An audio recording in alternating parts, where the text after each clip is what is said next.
عربی مرد اپنی کم عمر بیویوں کے پاس جانے سے پہلے لسی کیوں پیتے ہیں؟ ایک نو عمر لڑکی نے ایسا انکشاف کر دیا، سن کر آپ بھی لرز جائیں گے۔ میرا نام سمینہ ہے، میں بکر کے ایک ایسے علاقے میں رہتی ہوں جہاں غریبوں کی بستیاں آباد ہیں۔ ہم 7 بہنیں تھیں اور گھر میں غربت کے ڈیرے تھے۔ 2 وقت کی روٹی بھی بڑی مشکل سے پوری ہوتی تھی۔ ابو ریڑھی لگایا کرتے تھے، وہ اتنا ہی کماتے تھے جس سے بمشکل گزارا ہوتا تھا۔ ابو نے اس چیز کا حل یہ نکالا تھا کہ وہ ہم بہنوں کی شادیاں کم عمری میں ہی کر دیتے۔ میں ابھی بہت چھوٹی تھی، لیکن ابو نے اپنا بوجھ ہلکا کرنا تھا، اس لیے میرے لیے رشتہ ڈھونڈنے لگے تھے۔ میں بہت حسین تھی۔ امی کی خواہش تھی کہ وہ میری شادی کسی اچھی جگہ پر کریں، اسی لیے امی نے جگہ جگہ اپنے جاننے والوں سے کہہ دیا تھا کہ سمینہ کا رشتہ ڈھونڈ دیں، جبکہ ابو تو کسی بھی راہ چلتے کے ساتھ مجھے رخصت کرنے کو تیار تھے۔ خیر ایک دن امی کی سہیلی نے آ کر بتایا کہ سمینہ کو آج لڑکے والے دیکھنے آئیں گے، لڑکا سعودیہ میں ہوتا ہے۔ امی نے یہ بات سنی تو بہت خوش ہو گئی تھیں۔ ہم نے اپنی حیثیت کے مطابق انتظام کیا تھا۔ جب ایک بڑی سی گاڑی ہمارے محلے میں آ کر رکی تو لوگ میری قسمت پر رشک کرنے لگے تھے۔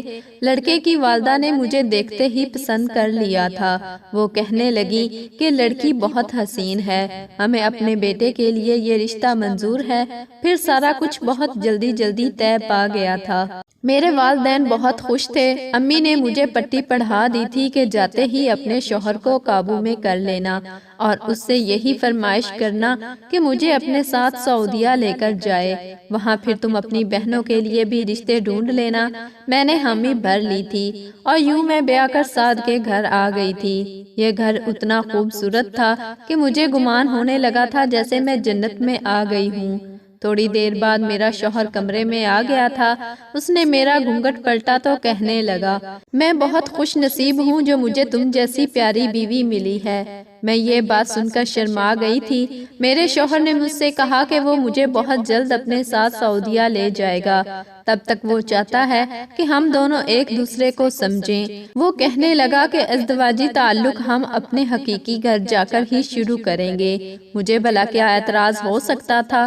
میرا شوہر بہت اچھا تھا۔ ساتھ 2 ہفتے پاکستان رہا تھا۔ اس دوران اس نے مجھے دنیا جہان کی شاپنگ کروائی تھی۔ یہاں وہاں وہ مجھے ساتھ لے کر پھرتا تھا۔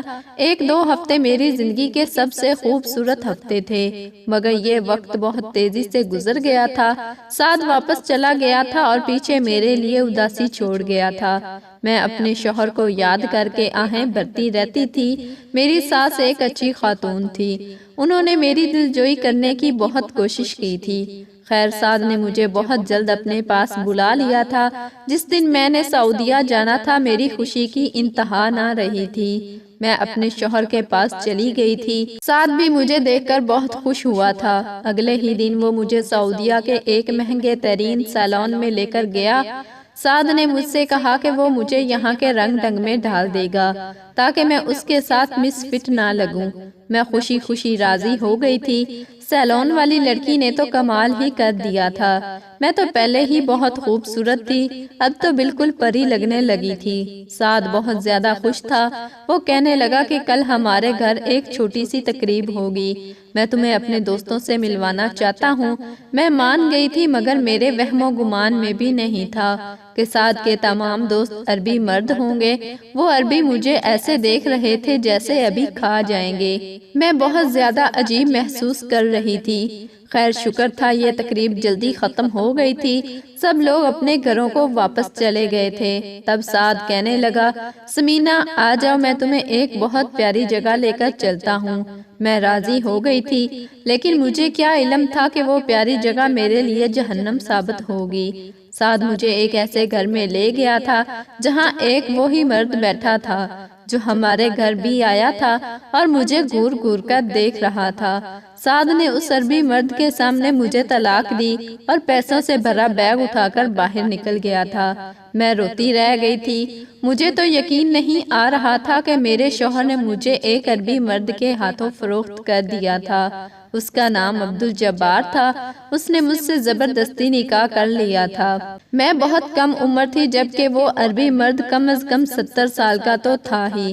وہ مجھے گھر میں بند رکھتا تھا، کہیں آنے جانے بھی نہیں دیتا تھا۔ میں نے نوٹس کیا تھا کہ وہ ہر رات میرے پاس آنے سے پہلے لسی کا جگ پی کر آتا تھا، جس کی وجہ سے وہ بھرپور جوان ہو جاتا تھا، اور اب تو اس کے چہرے سے جھریاں بھی ختم ہونے لگی تھیں۔ ایک رات میں گہری نیند سو رہی تھی جب میری آنکھ شوہر کی آواز سن کر کھلی تھی۔ وہ کسی سے کہہ رہا تھا کہ میں سمینہ کو آگے فروخت کرنا چاہتا ہوں۔ میرا دل اس سے بھر گیا ہے۔ یہ بات سن کر میں بہت گھبرا گئی تھی۔ میں نے سوچ لیا تھا کہ اب اپنے آپ کو بچانے کے لیے کچھ نہ کچھ تو کرنا ہی پڑے گا۔ میں اب طاق میں تھی کہ کسی طرح میری رسائی میرے شوہر کے موبائل تک ہو جائے۔ پھر مجھے دن کے وقت موقع مل ہی گیا تھا۔ میرا شوہر گہری نیند سو رہا تھا۔ میں نے اس کا موبائل اٹھایا اور پولیس کو فون کر دیا تھا۔ پولیس بہت جلد ہمارے گھر پہنچ چکی تھی۔ پولیس نے میرے شوہر کو بھی گرفتار کر لیا تھا اور اس کی خفیہ لسی کو بھی اپنے ساتھ لے گئے تھے۔ اب مجھے بے صبری سے انتظار تھا کہ لیبارٹری کے ٹیسٹ سے کیا پتہ چلتا ہے کہ میرا شوہر وہ لسی کیوں پیتا تھا۔ مجھے پولیس نے بتایا کہ لیبارٹری کے ٹیسٹ میں یہی آیا ہے کہ وہ لسی شفاف ہوتی تھی، اس میں کچھ بھی مکس نہیں ہوتا تھا۔ مجھے بہت حیرت ہوئی تھی۔ اب میں پاکستان واپس جانے لگی تھی۔ اس سے پہلے میں اپنے شوہر سے ملنا چاہتی تھی۔ میں جیل اس سے ملنے گئی اور اس کا راز معلوم کرنا چاہا تو وہ ہنس دیا اور بولا، اس لسی میں کچھ نہیں ڈالتا تھا بلکہ اس پر کالا جادو کیا کرتا تھا۔ میں اس لسی پر کچھ ایسی چیزیں پڑھ کر پھونکتا تھا جس سے تمہاری کم عمری میری طرف آ رہی تھی اور میری بڑھتی عمر تمہارے چہرے سے عیاں ہونے لگی تھی۔ لگتا ہے تم نے شیشہ نہیں دیکھا۔ اتنا کہہ کر میرا شوہر کہکے مار کر ہنسنے لگا تھا، جبکہ میں لرز گئی تھی۔ جلدی سے بھاگ کر گھر گئی اور شیشہ دیکھا۔ وہ سچ کہہ رہا تھا، میرا چہرہ خراب ہو چکا تھا۔ میں بہت زیادہ روئی تھی۔ خیر پھر پاکستان واپس آ گئی تھی۔ میں نے اپنے والدین سے رو رو کر پوچھا تھا کہ انہوں نے میرے ساتھ اتنا برا کیوں کیا، کیوں لالچ میں آ کر بنا جانچ پڑتال کے میری شادی کر دی۔ میری طبیعت دن بہ دن بگڑتی جا رہی تھی۔ پھر میری امی مجھے ایک پیر صاحب کے پاس لے گئیں۔ انہوں نے مجھ پر ہوئے کالے جادو کا توڑ کرنے کی کوشش کی۔ اب میں پہلے سے بہتر محسوس کرتی ہوں۔ آپ سے گزارش ہے کہ میرے لیے دعا کریں، میں جلد ٹھیک ہو جاؤں۔